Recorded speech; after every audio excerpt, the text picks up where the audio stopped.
let's do an attitude check right now. Here's what I want you to do.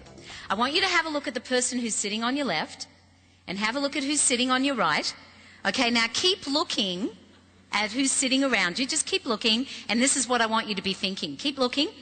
Okay, if one of these people is younger than you, here's what should be going on in your mind. You should be thinking to yourself, gee, I wonder if I looked that good when I was their age. Okay, now, keep looking. If that person is older than you, what should be going through your mind right now is this. I hope to look that good when I'm that old. So here's a hot idea. It's not about our age. What we want to pay attention to is our frame of reference. We are all products of our time. And because of the lens we use to view the world, we see the world differently because we've all been profoundly affected by different events and different things that were going on in the world while we were growing up. So that's the reason why we have differences. We are all products of our culture and economic and social conditioning.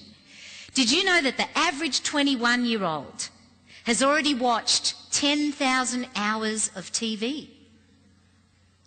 They've already played 10,000 hours of video games. They've been exposed to 500,000 television commercials.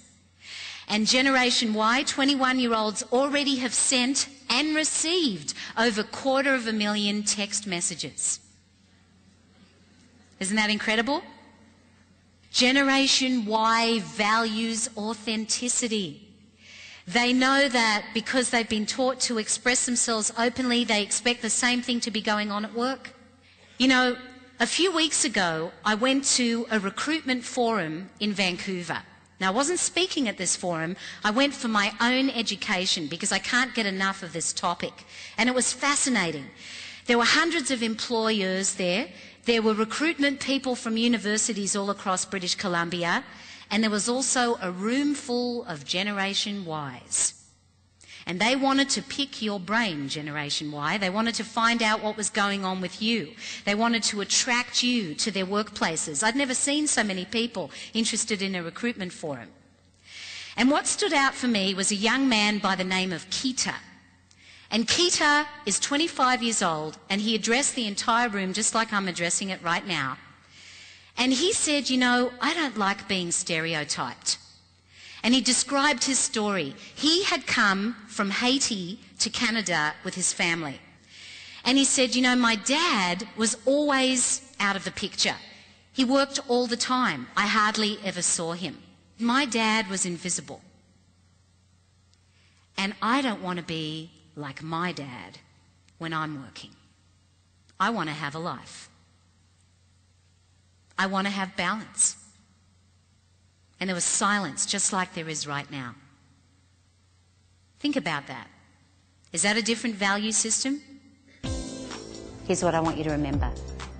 No matter when we were born, no matter what year it was or what era we fit into, every one of us has a desire to be understood, validated, and appreciated. Desire to be validated, desire to be appreciated, desire to be understood. Across the board, there is no generational divide when you look at it that way. It's not about us. It's not about them. It's about we. Together, let's build an inclusive workplace, a generation we. When we can all forget about who's right, everybody wins.